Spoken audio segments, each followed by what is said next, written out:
Basic electronics engineering में आप सभी का स्वागत है। मैं इलेक्ट्रॉनिक्स इंजीनियरिंग से रामकृष्ण शर्मा आप सभी को नमस्कार करता हूं। अभी हम लोग एक नए लेक्चर के साथ यहां पर उपस्थित हैं जिसका नाम है इंट्रोडक्शन टू आईसी टेक्नोलॉजी।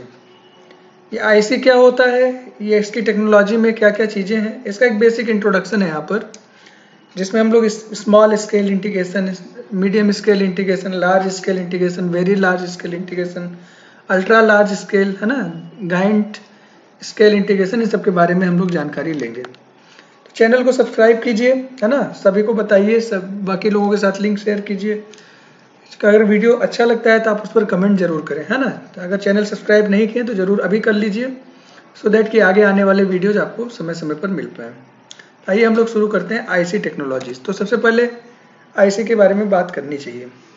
तो देखो, अगर मैं बेसिकली आपको बताऊं कि आईसी क्या है तो आपको ऐसे समझ में आएगा, जैसे आप कोई भी आपके पास डिवाइस है, जो पुराने कंप्यूटर्स आपके पास रहे होंगे, टेलीविज़न रहा होगा, या बहुत सारे लोग रेडियो सुनते हैं, रेडियो के अंदर का आप सर्किट देखेंगे तो उसमें जो चीज़ आपको दिखाई देगी, है ना, वो एक छोटा सा बोर्ड होगा, ग्रीन कलर का कोई होता है, कोई ब्लू कलर का होता है।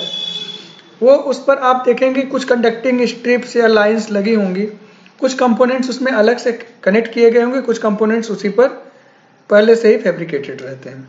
तो एक जो सिंगल चिप है ना, सिंगल क्रिस्टल चिप है, उसमें हम एक्टिव और पैसिव एलिमेंट्स को जब हम फैब्रिकेट कर देते हैं, उस सिंगल चिप को आप आईसी कहते हैं, इंटीग्रेटेड सर्किट बोलते हैं। पैसिव कंपोनेंट जैसे हमारे रहते हैं रजिस्टर्स, है ना, या आपके इंडक्टर्स हो गए, इंडक्टर्स या कैपेसिटर्स हो गए, ये हमारे पैसिव कंपोनेंट्स है जिसको आप एक सिंगल आईसी पर चिप फैब्रिकेट कर सकते हैं। एक्टिव कंपोनेंट्स हमारे हो गए, डायोड्स हो गए, है ना, ट्रांजिस्टर्स हो गए, ठीक है। इसके अलावा ऑपरेशनल एम्पलीफायर्स हो गए, या जो भी इस तरह की और चीज़ें हैं, उन सारी चीज़ों को एक सिंगल चिप पर हम फैब्रिकेट कर पाए, तो ये हमारा क्या होता है, इसको बोलते हैं इंटीग्रेटेड सर्किट। अच्छा, अब मैं कुछ एग्जांपल्स लेता हूं जिनसे आपको और क्लियर होगा, है ना। स्टार्टिंग जब हुई थी तो उस समय एक आईसी में केवल 2 ट्रांजिस्टर आपका आ पाता था, है ना। एक सिंगल आईसी में, एक सिंगल जो सेमीकंडक्टर चिप था उसमें 2 ट्रांजिस्टर थे। लेकिन धीरे धीरे धीरे धीरे ये संख्या बढ़ती गई, फिर हम धीरे धीरे उसमें 5 फिर 10 डायोड्स को, ट्रांजिस्टर्स को, रजिस्टर्स को, फिर धीरे धीरे और ये संख्या बढ़ाते गए। फिर कुछ लॉजिक गेट्स हमने डिजाइन किया। आपको पता है कि जो लॉजिक गेट है वो कुछ ट्रांजिस्टर से मिलकर बनता है ना, और उसमें आपके और अलग अलग ये आपके होते हैं, एलिमेंट्स होते हैं जिनको आप वहाँ पर कनेक्ट करते हैं। तो एक सिंगल जो आपका लॉजिक गेट की आईसी होती है, उसमें आपके एक्चुअली में ट्रांजिस्टर्स हैं, अवेलेबल हैं, जो आप उसमें कनेक्ट करते हैं। और आपको पता है, ये भी पता है कि लॉजिक गेट को ड्राइव करने के लिए आपको पोटेंशियल देना पड़ता है, पोटेंशियल की ज़रूरत पड़ती है। तो उसी से वो जो ट्रांजिस्टर्स होते हैं जो आईसी में कनेक्टेड है, 2000 ड्रिवन, है ना, वो ड्राइव होते हैं वहाँ पर। तो अब मैंने ये छोटा सा एग्जाम्पल लिया जिसकी सहायता से आपको ये समझ में आया कि भाई लॉजिक गेट की आईसी जो है उसके अंदर कई कंपोनेंट्स अवेलेबल हैं। मैं थोड़े और अच्छे एग्जाम्पल के साथ चलता हूँ। पहले आपका ना, अगर आप याद करिए तो 128 MB का आपका पेन ड्राइव होता था। पेन ड्राइव का आप साइज देखिए, एक इस तरह का आपका, अगर आप देखेंगे तो यही आपका साइज होता है पेन ड्राइव का। इसी तरह की पेन ड्राइव में एक छोटे से इतने ही स्पेस में आपके कितने मेमोरी एलिमेंट्स हैं, 128, और m का मतलब 10 पावर, आप ना m है 10 पावर 6 से आप इसको मल्टीप्लाई कर दीजिए, इतने मेमोरी एलिमेंट्स अवेलेबल हैं। अच्छा, मैं थोड़ा और आगे बढ़ता हूँ। अब आप बताइए, इस चिप की साइज में कोई परिवर्तन हुआ? नहीं हुआ। लेकिन आपने देखा उसी चिप में मेमोरी बढ़ती गई, 128 MB था, फिर 512 MB हो गया, ठीक है, फिर 1024 MB हो गया, मतलब जिसको आपने 1 GB बोला, 1 GB। आजकल हम 1 टेराबाइट के पेन ड्राइव्स को देख सकते हैं। मेरी बात आप समझिएगा, मतलब ये है कि उतने ही उसी चिप में, है ना, आपने मेरी मेमोरी एलिमेंट्स को कितना बढ़ा दिया। तो टेरा का मतलब क्या होता है, आप बताओ। टेरा का मतलब 10 टू द पावर 12, और m का मतलब 10 पावर 6। तो आप क्या कर रहे हो अभी, 10 power 12 divided by 128 into 10 power 6, that is about 10 power 5 times ज्यादा मेमोरी स्पेस। मतलब एक पोजीशन, एक प्लेस जहां पर आप एक सिंगल मेमोरी एलिमेंट को आप प्लेस करते थे, उसकी जगह पर अब 10 टू द पावर 5 एलिमेंट्स को आप प्लेस कर पाते हैं, ठीक है। तो इंटीग्रेटेड सर्किट हमारा क्या है, ये एक सिंगल क्रिस्टल चिप पर आप ढेर सारे एलिमेंट्स को फैब्रिकेट कर पाते हैं। इसके अलावा ये तो हमारा एक हो गया मेमोरी कार्ड जैसे हो गया, अलग अलग मैंने एग्जांपल लिए। इसके अलावा आप जो मदरबोर्ड में देखते हैं, अपने कंप्यूटर के मदरबोर्ड में देखते हैं या रेडियो में देखते हैं, इसके अलावा टेलीविजन में आप पीछे देख सकते हैं, और भी जितने हमारे इलेक्ट्रॉनिक डिवाइसेज हैं, यहाँ तक कि आपका मोबाइल का चार्जर, उसको आप ओपन करिए तो उसमें एक छोटा सा आपको एक ये आपको दिखाई देगा, प्लेट दिखाई देगी जो ब्लू या ग्रीन कलर का होगा, और उसको उसके ऊपर आप देखेंगे एलिमेंट्स उसके ऊपर फैब्रिकेटेड है। ठीक है, तो आप छोटे छोटे पर्पज के लिए छोटे छोटे सर्किट्स को एक सिंगल चिप पर फैब्रिकेट कर लेते हैं। 2000 इंटीग्रेटेड सर्किट है ना। तो शुरू में वैक्यूम ट्यूब चला करता था, वैक्यूम ट्यूब से इलेक्ट्रॉनिक्स का स्टार्टिंग हुआ था। फिर धीरे धीरे इसमें और इवोल्यूशंस आते गए, फिर सॉलिड स्टेट डिवाइसेज की हम लोगों ने बात किया है ना। ये जैसे जैसे समय बदलता गया इन सब पर और काम होता गया है ना। धीरे धीरे हम लोगों ने ये देखा कि हम कम्युनिकेशन की फील्ड में, कंप्यूटिंग की फील्ड में, इंस्ट्रूमेंटेशन की फील्ड में, हर जगह हम लोगों ने इंटीग्रेटेड सर्किट को यूज करना स्टार्ट कर दिया। और आज के समय में आप देख पा रहे हैं कि एक सिंगल चिप में 1 टेराबाइट मेमोरी स्पेस अवेलेबल है। एक सिंगल चिप में आप ढेर सारे, कोई जनरल पर्पज आपके कुछ परफॉर्म करने हैं, कोई ऑपरेशन परफॉर्म करना है, तो उसको आप एक सिंगल चिप पर डिजाइन कर पा रहे हैं, और उसके लिए स्पेस बहुत कम लग रहा है। This is due to the integrated circuit. Okay, ये जो इंटीग्रेटेड सर्किट है, इससे रिलेटेड एक कॉन्सेप्ट दिया था गॉर्डन ई मूरे ने। अब मैं आपको ये बताता हूं गॉर्डन ई मूरे कौन है। ही वाज द को फाउंडर ऑफ इंटेल। ये इंटेल के सह संस्थापक थे, को फाउंडर थे। और ये जो लॉ है मूरेज लॉ, ये इन्हीं के नाम पर पड़ा है। तो मूरेज लॉ पहली बार जो पब्लिश हुआ था, ये 19 अप्रैल 1965 को पब्लिश हुआ था इलेक्ट्रॉनिक्स मैगजीन में। ठीक है, और बाद में ये एक्चुअली में पूरी तरह से जो परिभाषा इसकी दी गई थी मूरेज लॉ की, वो 1970 में हुई थी, बात इस पर शुरू हुई थी। तो अगर हम स्टेट की बात करें, इस लॉ की बात करें, तो इस लॉ के अनुसार number of components in a chip doubles every year and half. Every year and half मतलब आधा साल है ना, तो एक साल और आधा साल, that is 1.5 years. That yield computers which are millions of the time more powerful than their ancestors of a half century ago. ठीक है, इसके अलावा processor speeds and overall processing power of the computers double every 1.5 year. हर 1.5 साल में जो आपका computer है ना, कंपोनेंट्स है हमारे एक चिप पर, सिंगल चिप पर, वो डबल हो जाते हैं। ठीक है, इसके अलावा जो प्रोसेसर्स की स्पीड है वो भी डबल हो जाती है, और प्रोसेसर्स का जो पावर है, मतलब वर्किंग कैपेबिलिटी है, वो भी डबल हो जाती है हर 1.5 साल में। मतलब अगर 3 साल बाद की हम बात करें तो 1.5 ईयर में कैपेबिलिटी डबल हुई, तो 2K हमने लिख दिया। अब अगले 1.5 ईयर में इसका डबल हो जाएगा तो 4K हो जाएगा। समझ आ रही बात?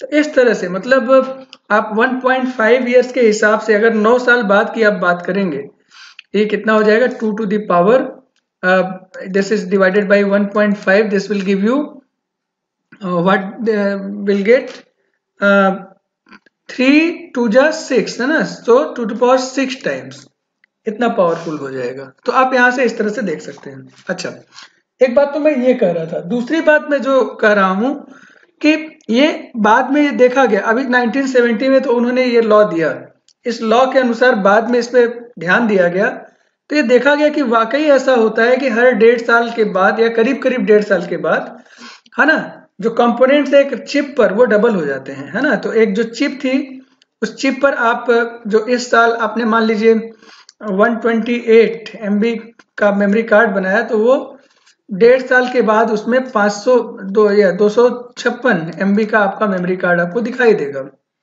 ठीक है, क्योंकि कंपोनेंट्स डबल हो जाएंगे, जिससे मेमोरी की साइज भी डबल हो जाएगी।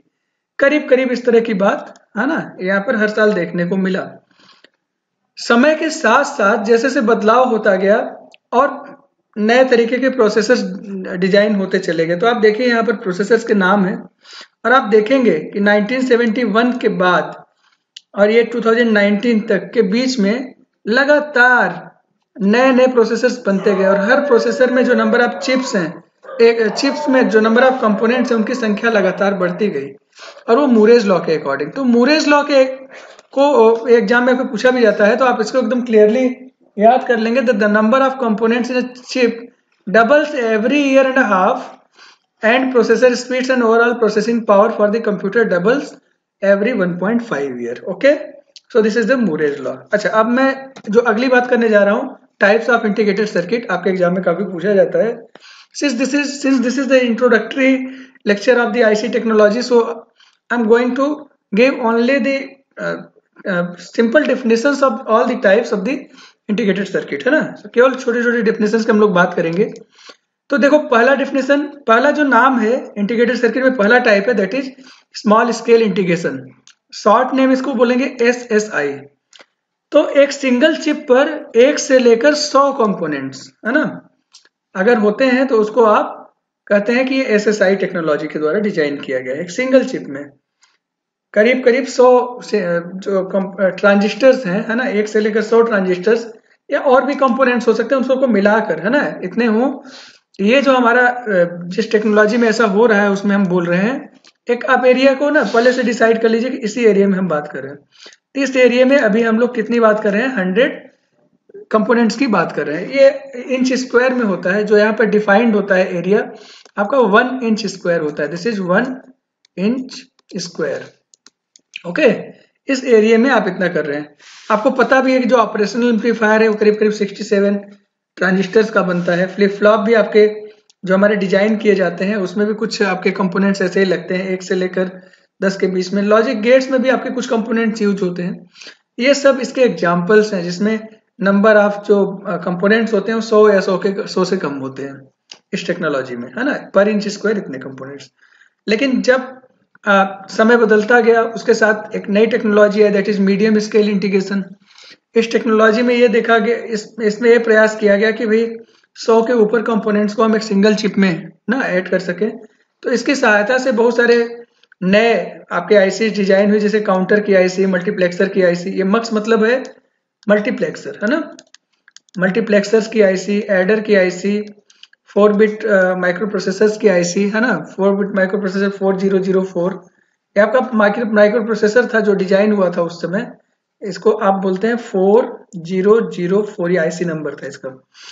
ठीक है, फिर अगला जो टेक्निक है वो लार्ज स्केल इंटीग्रेशन, जिसमें एक सिंगल आईसी 1 इंच स्क्वायर में 10,000 तक कंपोनेंट्स को आप इंस्टॉल कर सकते थे या उसको फैब्रिकेट कर सकते थे एक सिंगल चिप में। और ये जो डिजाइन हुआ था इसमें इस समय वो था, इस टेक्नोलॉजी के द्वारा 8 बिट माइक्रो प्रोसेसर्स थे।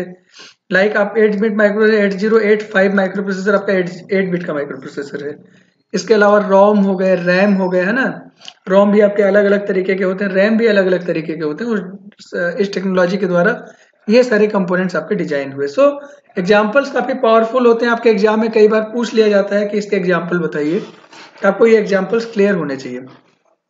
वेरी लार्ज स्केल इंटीग्रेशन में VLSI टेक्नोलॉजी के द्वारा 1 मिलियन कंपोनेंट्स तक को आप एक सिंगल चिप या सिंगल आईसी में ना आप इसको फैब्रिकेट कर सकते थे।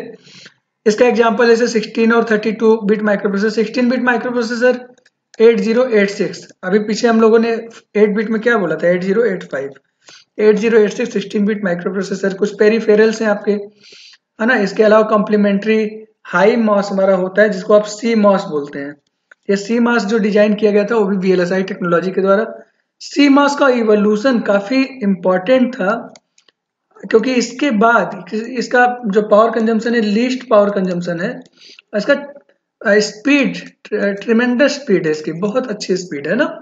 इसकी वजह से CMOS को बाद में एज ए कंपोनेंट यूज किया जाने लगा, और इसकी वजह से बहुत जितने भी आपके जो पहले इसके डिवाइसेस डिजाइन हुई थी उसकी अपेक्षा बहुत ज्यादा स्पीड उस फील्ड में मिलना स्टार्ट हो गया। अभी आजकल जो काफी काम हो रहा है अल्ट्रा लार्ज स्केल इंटीग्रेशन में, हालांकि इस पर भी अब काफी आगे निकल गए हैं। ये इसको बोलते हैं ULSI, जिसमें 10 मिलियंस, है ना, इससे भी 10 गुना ज्यादा, एक पर इंच स्क्वायर 10 मिलियंस जो आपके ये कंपोनेंट्स होते हैं एक सिंगल चिप में आप फैब्रिकेट कर सकते हैं एक साथ, है ना। और इसकी सहायता से स्पेशल पर्पस प्रोसेसर्स डिजाइन हुए। स्पेशल पर्पस जैसे आपको मैंने अलग अलग नाम आपको बताए हुए थे, इनपुट आउटपुट प्रोसेसर्स हो गए, को प्रोसेसर्स हो गए, है ना, डीएसपी हो गए। तो आप जो देखेंगे, जब ओपैम के बाद का वीडियो आप देखेंगे जिसमें हम लोगों ने टेक्नोलॉजीज की बात की थी, वहां पर आपको स्पेशल पर्पस प्रोसेसर के बारे में मिल जाएगा, जिसमें प्रोसेसर और माइक्रो कंट्रोलर के बारे में बात की गई। और फिर आपका एक टेक्निक अगला आ जाता है गाइंट स्केल इंटीग्रेशन। ठीक है, जिसमें आप 10 मिलियन से ज्यादा, अब 10 मिलियंस, ठीक है, कंपोनेंट्स को एक सिंगल चिप पर फैब्रिकेट कर सकते हैं। तो ये अलग अलग तरह के एम्बेडेड सिस्टम होते हैं जिसमें आप मन चाहे नंबर ऑफ कंपोनेंट्स को इसमें सजा सकते हैं, है ना। कोई एक प्रॉपर सिस्टम ही आप ऑन चिप बना लीजिए। ऑन चिप अगर आप सिस्टम को डिजाइन करते हैं तो उसमें इतने कंपोनेंट्स की कम से कम आवश्यकता लगी जाएगी। 10 मिलियन है, उसके अबव की बात हम लोग करते हैं। तो ये इतने तरीके के आपके आईसी टेक्नोलॉजीज हैं, इंटीग्रेटेड सर्किट है, जिस पर हम लोगों को आज बात करनी थी। कुछ और चीजें देख लेते हैं, जैसे एडवांटेजेस। क्या एडवांटेजेस हैं? एक तो आप बहुत कम कनेक्शंस आपको जरूरत पड़ती है। आप देखिए, मैं ऐसे ही बात कर रहा हूँ, जैसे मैं आपको एडर ही बनाना है, तो एडर डिजाइन करते हैं, जैसे हाफ एडर आपको डिजाइन करना है, तो आप क्या करते हैं, एक जॉर गेट लगाते हैं और यहाँ पर एंड गेट लगाते हैं ना, इन्हीं इनपुट्स के लिए एंड गेट लगाते हैं।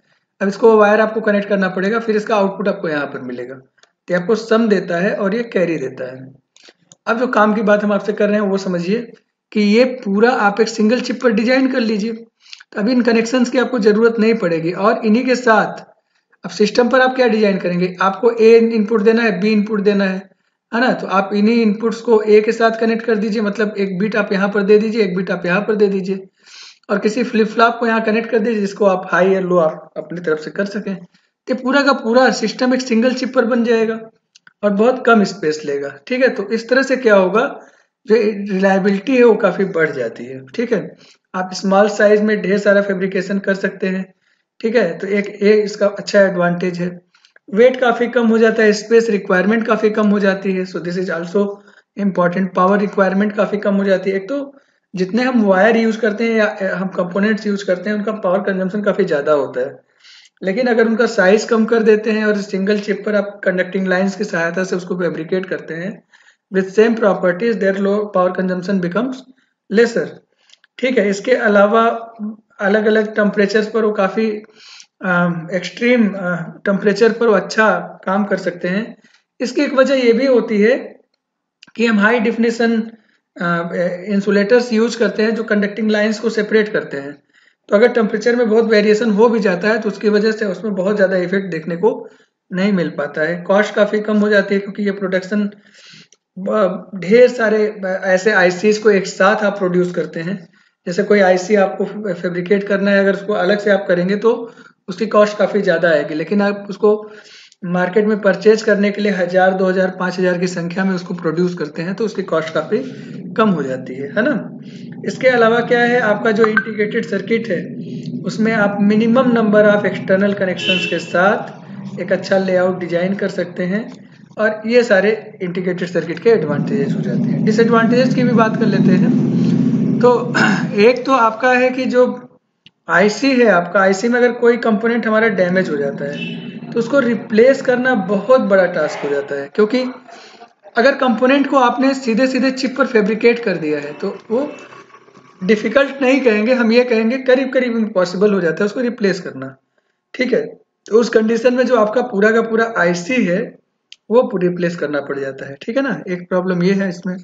दूसरा ये हो गया कि अगर हम कैपेसिटर हमारा क्या होता है, पैरेलल प्लेट कैपेसिटर की अब बात करो तो अब इसमें ना इसकी अपने कुछ लिमिटेशंस हैं। आप जो इस तरह का डायरेक्ट्रिक मटेरियल यूज कर रहे हो जो पैरेलल प्लेट में आप पोटेंशियल देंगे 30 पिको फेरेड, ठीक है, तक कि आप जो ये है उसको आप अप्लाई कर उसमें कैपेसिटेंस की वैल्यू आप उसमें दे सकते हैं।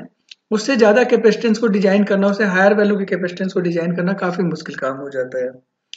ठीक है, तो इसमें जो हाई वैल्यूज हमारे कैपेसिटर्स हैं, इसके अलावा डिस्क्रीट कंपोनेंट्स है जो बाहर से लग रहे हैं, ये आईसी चिप्स हैं, इन सबको ना काफी प्रॉब्लम इसमें आती है। तीसरा हमारा क्या है, it is not possible to fabricate indicators inductors. Inductors हमारे क्या होते हैं, इंडक्टर्स हमारा होता है एक प्रकार के कॉयल हैं जिसमें आप कुछ कोर को इंसर्ट कर देते हैं, इसके नंबर ऑफ टर्न्स एन पर, इसका जो डायमीटर है डी, इसका जो लेंथ है L है ना, इन तीनों चीजों पर ये डिपेंड कर, और कोर का जो अपना म्यू है, इन सब पे ये डिपेंड करता है कि L की वैल्यू क्या होगी। अब आप एक कॉइल कहाँ से डिजाइन करेंगे? So it is not possible to fabricate inductors and transformers, क्योंकि ट्रांसफार्मर्स में भी आपके नंबर ऑफ कॉइल्स ही होते हैं अगर आप देखें, है ना। तो इनको कॉइल्स को तो आप फैब्रिकेट नहीं कर सकते सेमीकंडक्टर चिप के सरफेस पर, and therefore it is not possible to design inductors as well as transformer in the form of IC. Okay, so this is also a problem. और इस कुछ अपनी इसकी लिमिटेशंस हो जाती हैं, जिसकी वजह से इसका जो पावर है, आईसी का जो अपना पावर है, वो 10 वाट से अधिक प्रोड्यूस पावर नहीं कर पाता है। This is also a problem. ठीक है, इसके लिए या तो पावर आपको बढ़ाना पड़ेगा, तो उसके लिए आपको एक्सटर्नल कुछ कनेक्शंस आपको करने पड़ेंगे। इसी तरह से आईसी को अगर आप देखें तो उसमें फ्लेक्सिबिलिटी ज़्यादा नहीं है। अगर हमें सर्किट को मॉडिफाई करना है ना, कोई सर्किट है और उसमें हमने उस लाइंस की सहायता से फैब्रिकेट कर दिया, अब सर्किट को मॉडिफाई करना है, ये बहुत मुश्किल काम हो जाता है कि आप उसमें फ्लेक्सिबिलिटी दे पाए। समझ आ रही बात? सो this is the problem, this is also the problem. तो ये कुछ डिसएडवांटेजेस हैं, लेकिन ज्यादातर केसेस में अगर आप देखें तो ज्यादातर केसेस में आप इसके लिए अच्छा काम कर सकते हैं। ठीक है, अगर आप देखें तो मैक्सिमम जो केसेस हमारे आईसी के होते हैं उसमें इतने पावर की जरूरत नहीं पड़ती है, और कम कैपेसिटेंस वैल्यू के साथ भी आप कुछ चाहें तो अच्छी आईसी बना सकते हैं। अगर ऐसी रिक्वायरमेंट आ ही गई कि हाई वैल्यू की जरूरत है, तो कुछ कंपोनेंट्स को हम अलग से ऐड ऑन किया भी जा सकता है। एक्सटर्नल डिस्क्रीट कंपोनेंट्स को एक्सटर्नली आप कनेक्ट कर सकते हैं। तो this becomes a problem, this becomes the solution of the problems which are stated in this disadvantages of integrated circuit, है ना। तो इतनी सारी बातें यहाँ पर मैंने की हैं। मेरे ख्याल से आईसी टेक्नोलॉजी एकदम क्लियर हो गया होगा, इसमें कुछ है नहीं। अब मैं एक बार शुरू से इसको अगर देख लूं, एक तो इसमें जो इंपॉर्टेंट चीज है इंटीग्रेटेड सर्किट की डेफिनेशन है, फिर मूरेज लॉ है ना। मूरे कौन थे इसके बारे में भी बात कर सकते हैं कि भाई इंटेल के कौन फाउंडर थे, गार्डन ई मूरे, है ना। ये कब पब्लिश हुआ? 1965 में। कब हमारे लिए पूरी तरह से प्रिपेयर्ड होकर मिला हमको? 1970 में। मूरेज लॉ क्या होता है? नंबर ऑफ कंपोनेंट्स एक सिंगल चिप में, है ना, वो हर 1.5 साल के बाद 1.5 ईयर्स के बाद वो डबल हो जाएगी, और उसके साथ साथ प्रोसेसर की स्पीड और ओवरऑल प्रोसेसिंग पावर, ये सब भी हर 1.5 ईयर्स के बाद डबल हो जाया करेगी। ये कुछ इसमें इंटेल के द्वारा ये दिया गया कुछ ग्राफिक्स है जिसको आपके सामने रखा गया था। ठीक है, इसके अलावा आपका टाइप्स क्या है? एक तो एसएसआई है जिसमें एक चिप पर 100 कंपोनेंट्स को आप एक साथ इंस्टॉल कर सकते हैं। एमएसआई में एक सिंगल चिप पर इंच स्क्वायर 1000 कंपोनेंट्स तक आप कर सकते हैं, है ना। लार्ज स्केल इंटीग्रेशन एलएसआई में 10,000 कंपोनेंट्स तक को आप फैब्रिकेट कर सकते हैं सिंगल चिप पर। VLSI very large scale integration में 1 मिलियन कंपोनेंट्स तक को आप एक सिंगल 1 पर इंच स्क्वायर स्पेस में आप फैब्रिकेट कर सकते हैं। अल्ट्रा लार्ज स्केल इंटीग्रेशन में 10 मिलियन कंपोनेंट्स को कर सकते हैं, और गाइंट स्केल इंटीग्रेशन में मोर देन 10 मिलियंस कंपोनेंट्स को एक सिंगल चिप पर आप फैब्रिकेट कर सकते हैं। ये इसके एडवांटेजेस जिसके हम बात कर रहे थे, और ये डिसएडवांटेजेस। तो यहीं पर लेक्चर को समाप्त करते हैं। अगले लेक्चर के साथ अगले वीडियो में हम लोग फिर मिलेंगे। तब तक के लिए आप सभी को नमस्कार।